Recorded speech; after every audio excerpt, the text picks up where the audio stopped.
This is a podcast about our lived experience, which unfortunately includes infant death and subsequent mental health struggles. Please take good care of yourself and only listen if this content feels safe for you right now. We'll still be here when you're ready. Hi, I'm Judith. And I'm Alina. We are internet friends turned real-life friends who both experienced the tragic loss of our sons to sudden infant death syndrome in winter of 2021. In the year after Aiden died, my husband and I both became unemployed. My parents divorced, and we had to move 5 times for various reasons. And as for me, just a few weeks before my son Quinn died, my then husband had come out to me as a transgender woman, and we're subsequently divorcing. It's been a lot. It's been a lot. But as long as we're living, we will love our sons deeply and work to make sure that we live a life that makes them proud. Welcome to As Long As I'm Living podcast. We're so glad you're here. I want to say something. You don't know what I'm going to say, but you're also going to understand what I'm saying. I love you. It's not that. Okay. I want to say something, which is, you and I lost babies to SIDS, and that I think they're one of the wonderful things about losing a baby to SIDS is that nobody. Can you hear the people outside my apartment? What'd you say? Nothing.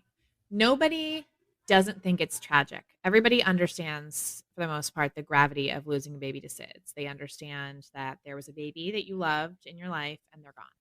Right. And so I just want to say, if you are someone listening to this podcast and you did not lose a baby to SIDS, if you lost a baby to stillbirth, if you lost a baby due to some complication from birth or after birth, if you had a miscarriage, if you had to terminate for medical reasons, if you're going through infertility, any kind of infant death, really any death, any loss, if you find comfort in our insane ramblings, we are for you. And we're so happy to be here for you. And your life is tragic and sad and hard and bad. And this is exactly as horrible as you think and feel it is. Exactly. Yes. Exactly. I just wanted to say that. That your life is really hard and bad. Yeah. Yes, it is. But hopefully one day you and I and all of our listeners will be able to say, like, it's hard, it's bad, it's sad, and there's some good. Yeah. And it's happy. Yeah. Maybe we'll be able to say that. Yeah. Which actually reminds me, I know you and I have been talking about maybe giving a little update before we get into the topic of today's conversation, which is going to be pictures. Yeah. Oh, so do you want to start with your update? Sure. I actually feel like I have a lot to update on. So Kaylee and I got a divorce hearing date. So we'll be heading to court in July for our divorce. It's bittersweet. And both of us are like, ready to get the process going. And also obviously this is bittersweet, as I said. So that's happening. I was offered a new job. I'm going to release this after I've given notice at my current job, I think. So I can say that, which I'm very excited about. It's fully remote, which is going to just work better for me for, just my personality. I'm an introvert, and also as a griever, and I'll be a griever for the rest of my life. It just feels better to be in my own space. I'm so proud of you. Thank you so much. I am terrified to have to meet new people and do the whole small talk business, but I've done it before. It will not be the hardest thing I've done, so I'll be able to handle it. And then I also wanted to just share a story from last night because I think our listeners will be able to relate.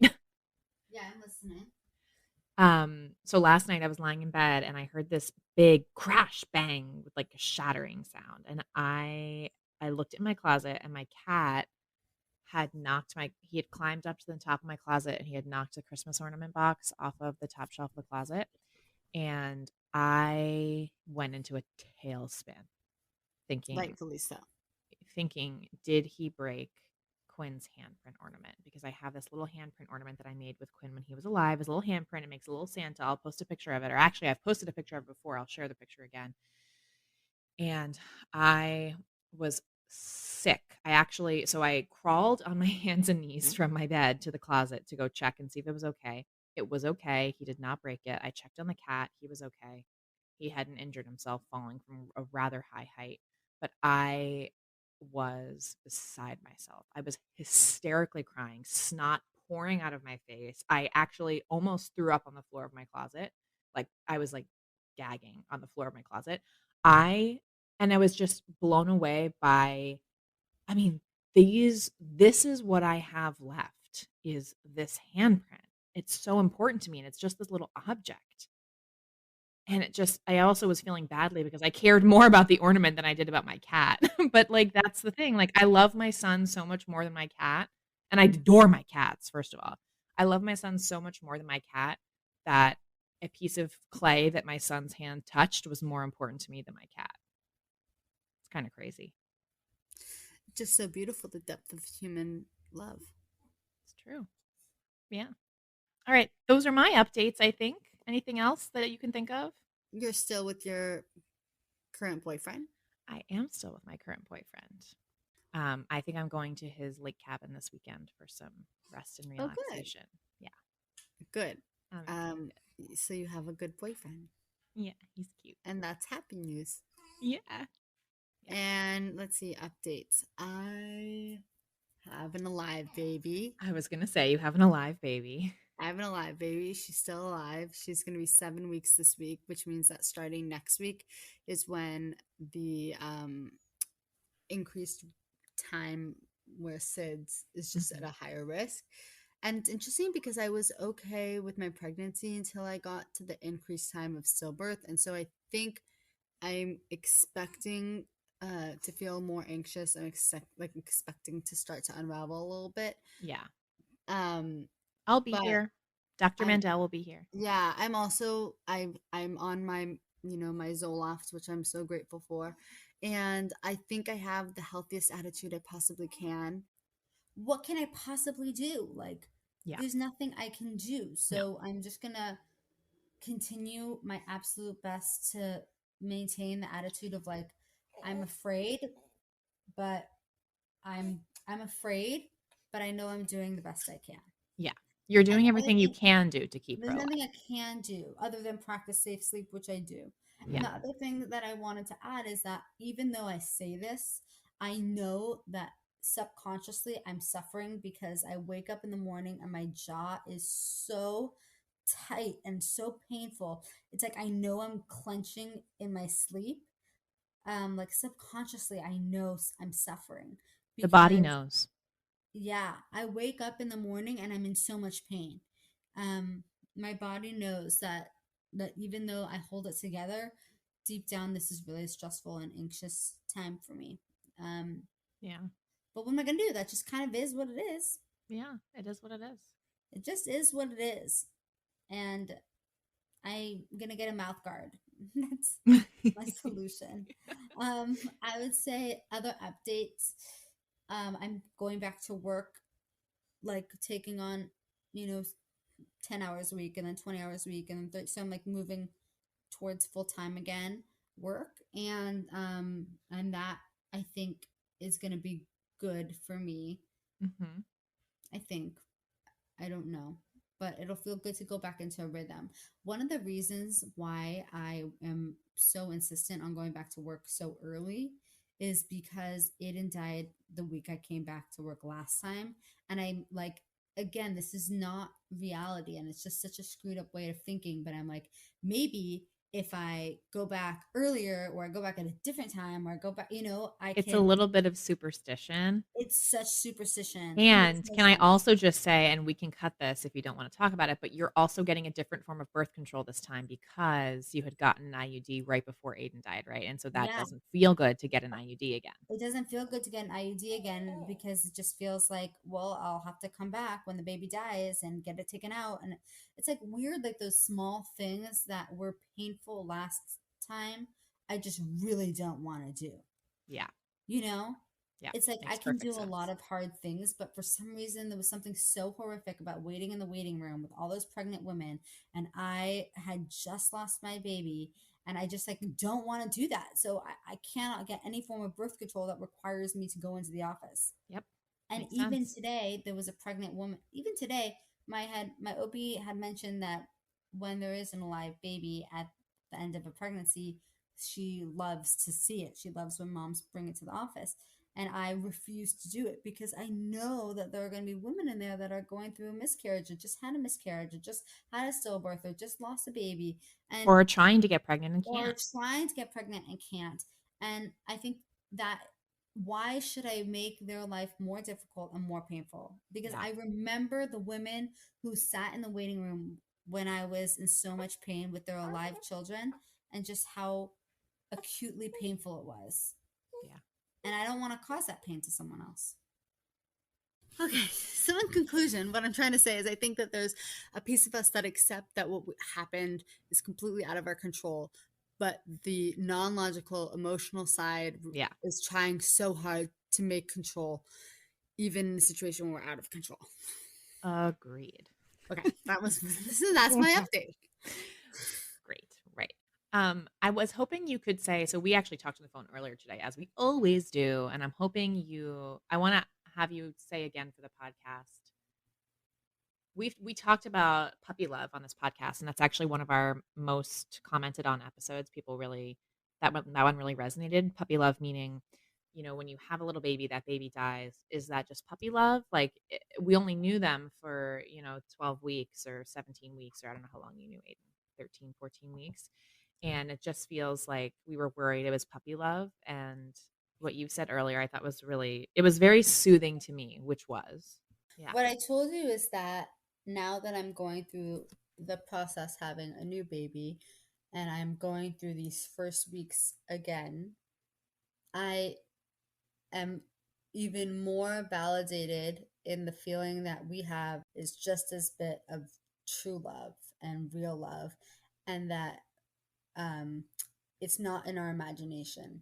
The bond that you have, the deep love that you have, the connection that you feel with your child, the reason that we're so struck in grief is because all those things are really real.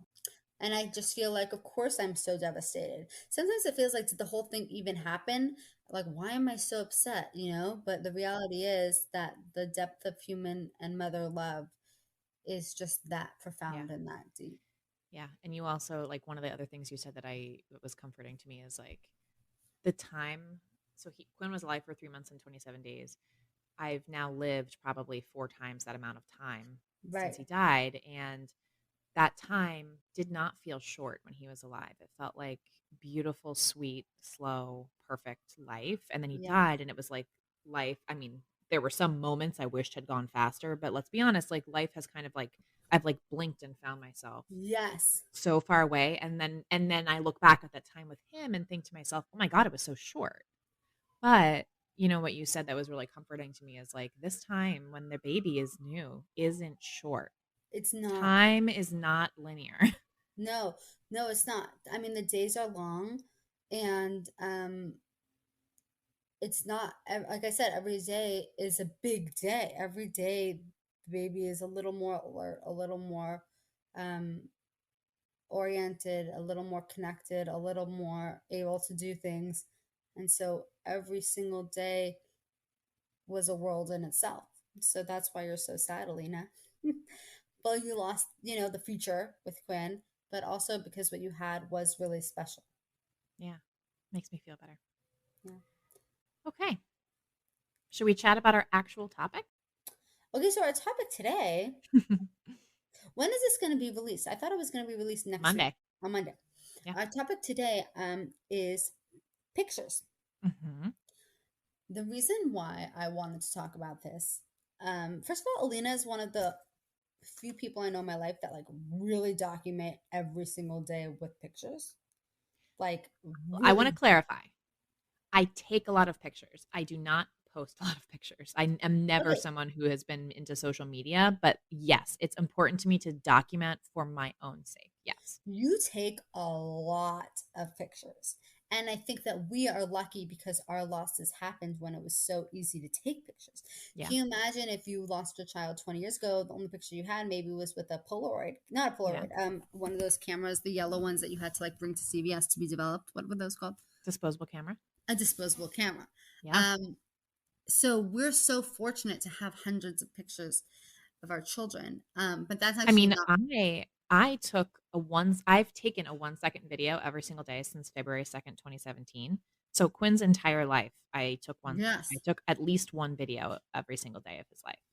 And also, I mean, not only that, but videos, like we have videos accessed on our phone, like we can watch this. And people who I think experience stillbirth, like, the organizations that come and take pictures. I know many people who had stillbirths who maybe didn't get a picture Yeah. of their baby. I mean, if you didn't have a disposable camera with you, Yeah. but yeah, you wouldn't have a picture of your baby. And the only time that you were able to hold them in your arms. So, Well, shout out here an organization called Now I Lay Me Down to Sleep, which is in the United States, and they do come and take pictures in the hospital if you're going through that. I'll just plug them right now.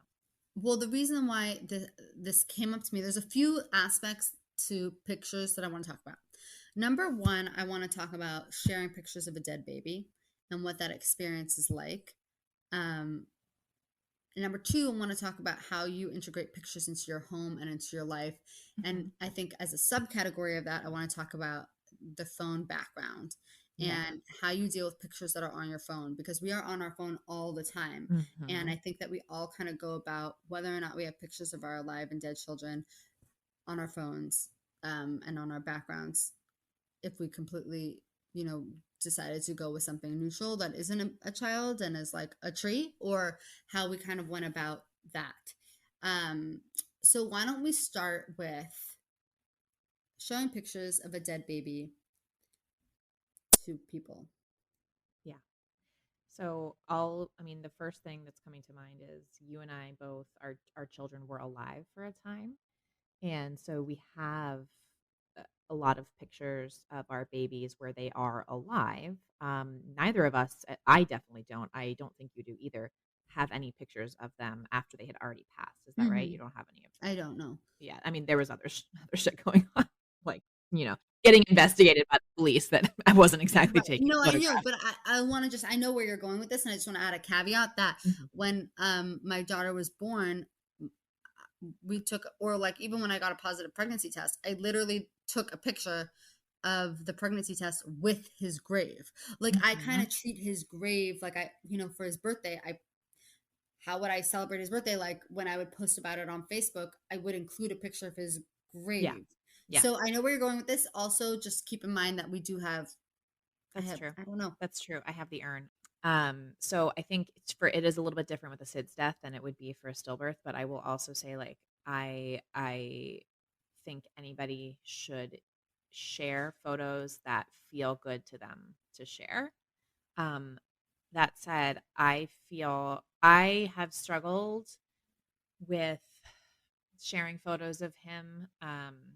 Not actually on our podcast. Our podcast Instagram feels different, but sharing photos of him outside of that feels challenging because I can just see the pity on people's face.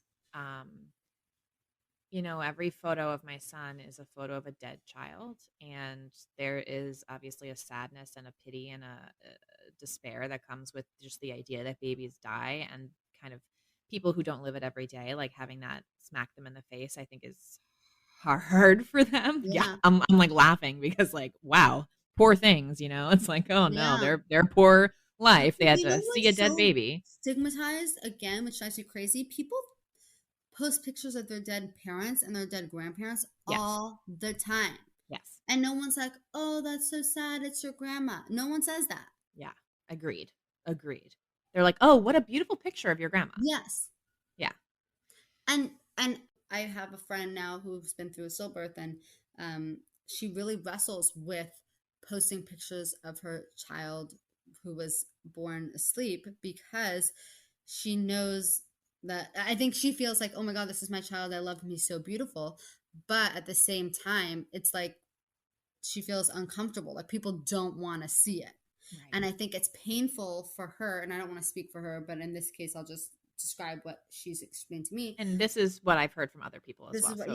That it's so painful. The thing that you love so much and you think is so beautiful, other people scary as they think it's ugly. They think it's not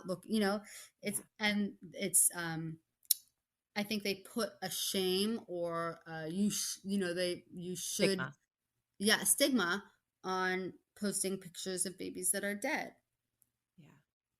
And wait, hold on. And I want to add to that, like Alina, you and I also, as somebody who holds grief all the time and holds space for babies who are dead, There have been times where for you and me, it is hard to see a dead baby because it's traumatic for us to see a baby that's blue or gray because it reminds us of our children that we found and how hard that Yes. moment is. So Yes. it's complicated. Sharing pictures is complicated. And what also is so difficult, I'm really self-conscious about which pictures I've already posted and shared with other people because I only have a few, and I'm like, oh no, if I share, like they don't, other people have already seen this one, and so it's like if I share this picture that other people have already seen, they'll realize how few pictures I only have. Right? Yeah. Do you know what I mean by I that? totally know It's what like you I'm mean. looking for new pictures, but I don't have that many new pictures. Yeah. At some point, I'm gonna run out of new pictures. I mean, even as someone who took, I would consider I probably took like more than the average number of pictures. Like there are only maybe I would say there's like maybe 20 or 30 that are like my favorites, you Yeah, know, the ones where he looks adorable and that kind of yeah, capture his expression. And at a certain point, like everybody's gonna have seen all of those. And then it's like, now what? I reshare the same pictures or I post ones where he looks weird and like has like, right. you know, like infant acne or Yes, like has spit up all over himself. Like, yeah, I have yes. pictures of that, but like those aren't the ones I wanna share. Like, I wanna share new cute pictures, And but there there are aren't no new cute anymore. picture. That's it. That's It's it. that it. It's a painful reminder of the loss in some ways that we have just limited number of pictures, and that's what we get. And in my phone, I'm so protective of those pictures. I have them like backed up like 4 different ways Me because too. I'm so afraid. I have hard copies of all of them. I'm just so afraid that I'm going to lose one, and even if it's out of focus and it's blurry, I'm not getting any more. Can I ask if this is affecting how you feel about photos of your daughter, your alive baby? One thing that I'll say, I think this comes mostly from the trauma, is that I keep telling myself I need to get a picture of her smiling because if she dies, I'm going to treasure that picture. And it feels like every single time I take a picture, either I'm comparing it to a picture of Aiden or I'm expecting it to be something in the future for when she dies. Like I can't just take a picture because she's cute. It's like, would this be a good picture to put around the house if she's dead? Would this be a good picture to use for her memorial video? It's really sad, honestly, but that's where I am today. Oh, that's sad. I'm hopeful that with time, maybe I'll feel different. Which I think let's talk a little bit about how we integrate those pictures into our everyday lives and if we do. And I would be curious to hear how other people do it too. I moved into a new house, and I have a picture of Aiden in pretty much every single room because I need to see him everywhere. I need to see him when I'm eating dinner. I need to see him because in my head I see him in all those places. So I need to see him everywhere. What do you think, Alina? And by the way, I'm self-conscious when people come into the house. I'm like Oh, self-conscious that they're really? like, yeah, that they're like, whoa, there's a lot of pictures of, Which is so sad because which he's is your so son. sad. He's Yeah. your son. I know. It's like no one, I don't think people with alive children are like, oh, do I have too many pictures of my children on the wall? But it's like, I Yeah. want to make sure that I don't know, that my house doesn't seem depressing. I don't know what I'm so self-conscious You know about, but what, it's Judith? like, You live in a sad house. I live in a sad house. It's okay. And it's a Yeah. pretty happy sad house. Yeah. Well, how do you have, I know you have pictures of Quinn because I've seen them. I have pictures of Quinn in every room. I have pictures of him everywhere. That was important to me when I moved in to my apartment. I picked out some of my favorites, and that it feels good to me to have photos up of him. I love to see him. I love to see him, his little face. The one thing I will say is I have this one picture of me and him that I'm actually looking at right now and feeling a little bit emotional. And it's in the time he was alive. It was one of my favorite pictures of us. But it was in the time between when Kaylee came out and when Quinn died. And I just recently, a couple weeks ago, looked at that picture and I can just see the stress and exhaustion on my face in that picture. And my expression is really happy. I'm really happy and he is really happy. And it's a really sweet picture. But recently, the last couple weeks, it's been hard for me to look at that picture because I can just I can even though I am so happy, the joy is pouring out of my face. I can see the pain behind it also, and I'm thinking about replacing it with something else. Even though truly this is it's probably my favorite picture that exists of the two of us, but just right now it feels too tender to look at. So I think I might swap it out. the pictures I have of myself in the time after Aiden died, I look dead inside. Yeah. I look gray. And Yep. I don't like to look at those pictures of myself. Yeah.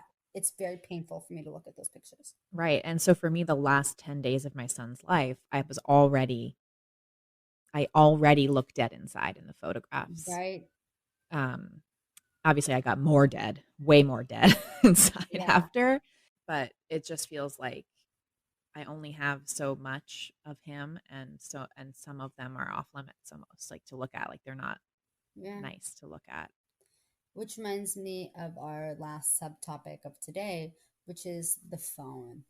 The phone Yeah. background. The reason why the phone background feels like such a big deal is because you look at it all the time, All the time. and everyone has pictures of their families. Mhm. Everyone has pictures of their families and their kids. So how did you go about navigating? I remember you and I had a conversation about We this. did. This was one of How our did earliest conversations, Yeah, actually. how did you Yeah. go about navigating your phone background? Has it changed? What did you decide? And we'll talk about what you So discussed. here's what happened with my phone background. At the time of Quinn's death, I still had a wedding photo of Kaylee and I as my phone background. My life was disintegrating. Obviously, my What marriage was about for your lock disintegrating. screen? It was the same photo from our wedding. And I was like, I got to get a picture of my son on here because I couldn't bear to look at the wedding photo for obvious reasons. And my son had died. But every time I was testing out like some of my favorite photos of him, and each time I looked at my phone, I would collapse into a puddle of tears on the floor because I couldn't.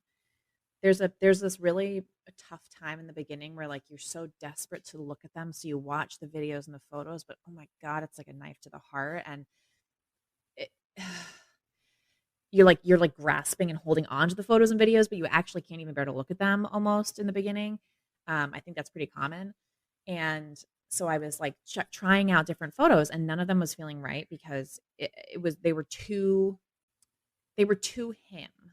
Does that make sense? His absence was so present when I looked at those photos of him smiling and looking right at the camera. It was too much. So what I wound up doing was I chose a picture of me holding him in his carrier. And so at first glance, it just looks like me. And we'll post a picture of our lock screens on Instagram so you guys can see.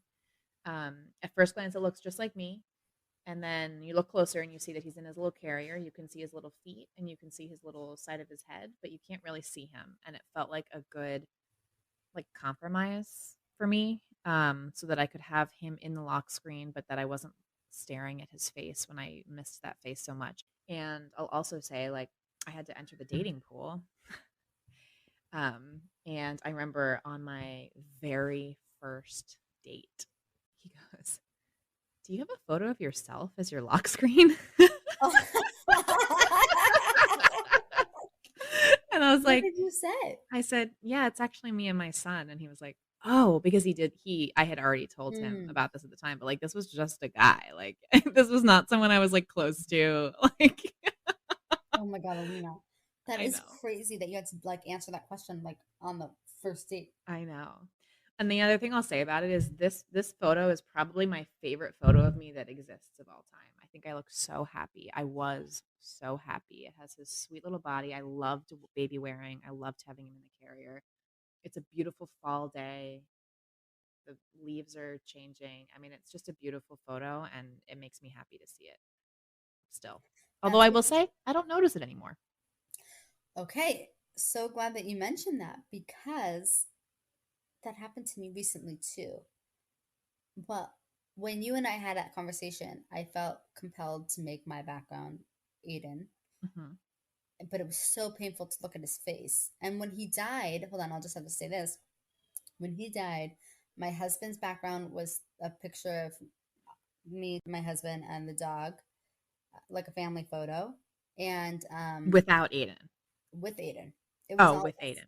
It was all of us. It was on at his baby naming. It was a picture from that day. And then my background was a picture of Aiden smiling, like my favorite picture of him smiling. And he was so cute after a bath. And it was like the best picture ever. So that's when we died. I would say within 2 days, both of us had changed our backgrounds because it was too painful to look at. My husband went with like a very generic like cityscape, and I put a tree or like a beach, Hmm. and it was like that way for a few months. And then you shared with me that you were changing your background or you were putting that background. And I said, I want to put a picture of Aiden as my phone background too, but it was too painful. So I picked a picture of us from the side profile so I could see half of my face and half of him. And again, it was like the happiest moment. I remember that moment and I was so happy. And he was this little baby and it was half of his face. And then when my daughter was born, something changed in me because I wanted her to be on my phone too. But I don't have a picture of both of my children. It's like a classic problem that I think people have. It's impossible for me to have a picture of my whole family together.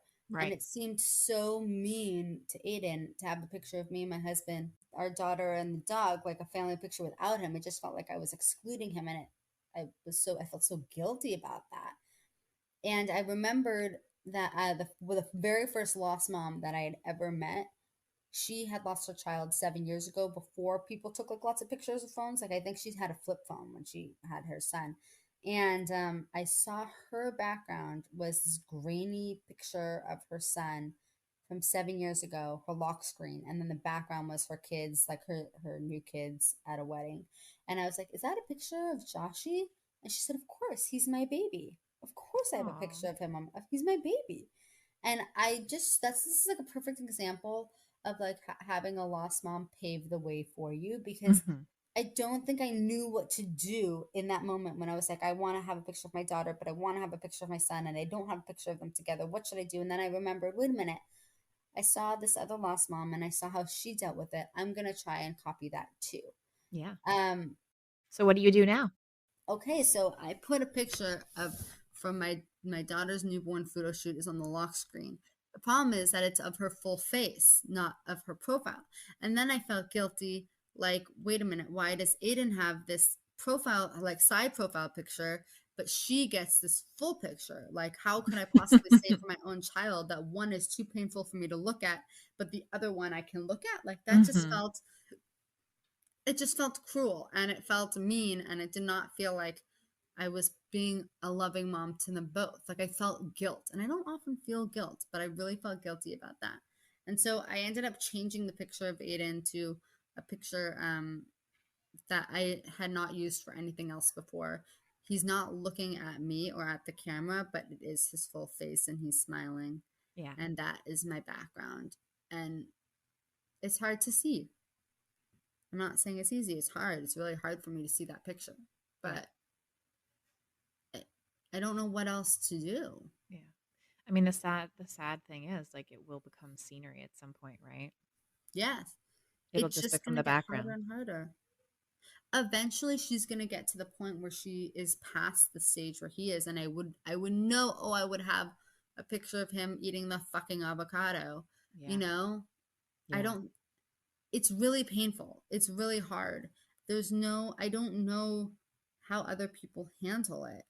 I mean, I hope to have more children someday, and it's like, I mean, I don't feel it yet, but I feel what you're saying. The only thing I'll also say is that um, it helps to not have the entire family. It feels Interesting. like if the entire family was in one. I don't identify with the family that was when Aiden was alive, and I don't identify with the family that is alive now that he's gone. And so I find family pictures to be really painful. I'm Mhm. okay with me and the baby. I'm okay with my husband and the baby, but all of us together just feels excruciatingly painful to look at. Yeah. It's just so obvious who's missing, you know? Yeah. Yeah. Um, One other thing I wanted to say on the topic of photos is my family, my mom actually has a lot of pictures of Quinn where they live now. And she has a photo of me and Quinn on her lock screen. And so that one is almost more obvious to me than my own lock screen because, every It's so time I'm with nice my that she mom, includes him, though. yeah, she has my brother as her background and me and Quinn as her lock screen. And that is more obvious to me than my own phone background that Yeah, because he's you there. don't see it every day. Yeah, I don't see it every day. It's a reminder. My dad got one of those photo frames, and everyone sent pictures, and I sent a billion pictures of Aiden. Whether or not he wants them is irrelevant. I just felt so afraid that someone would forget to include him. And another thing I'll say that I have found to be really thoughtful is I sent out thank you cards really quickly after Aiden was born, really quickly. And the thank you card has his picture on it. And so many people have told me that they kept that picture and it's on the refrigerator, or one person told me it's like on the dresser in their bedroom, and one person put it by their candles, sticks, like people. And I've been to their houses and I see him, and that makes me feel really good. Like when I go to my friend's house and I see a picture of my son on her fridge, like I don't know, it makes me feel like, oh, he existed. He existed. You also recognize him as a baby that mattered. It feels really good. Yeah, I have I have family who have his picture, who had his picture up. I know that kept his birth announcement and like you mentioned, the thank you notes. And then I also this year with my Christmas card, I included a couple of pictures of him, and a lot of my friends just keep his photo on their fridge, and it means a lot. So include your lost babies, the lost babies in your life.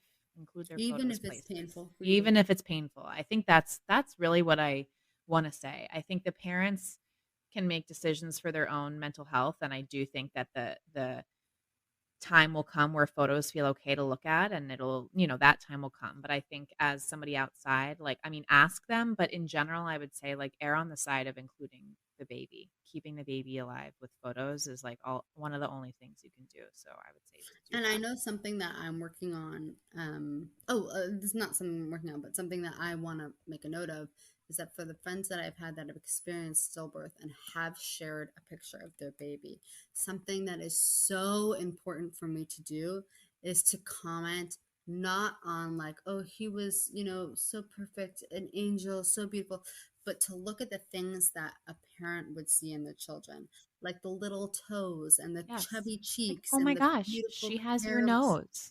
Yeah, he has your nose. Pay it, because that's, I think, what we as parents want to see, that they lived, that they existed, that they mattered.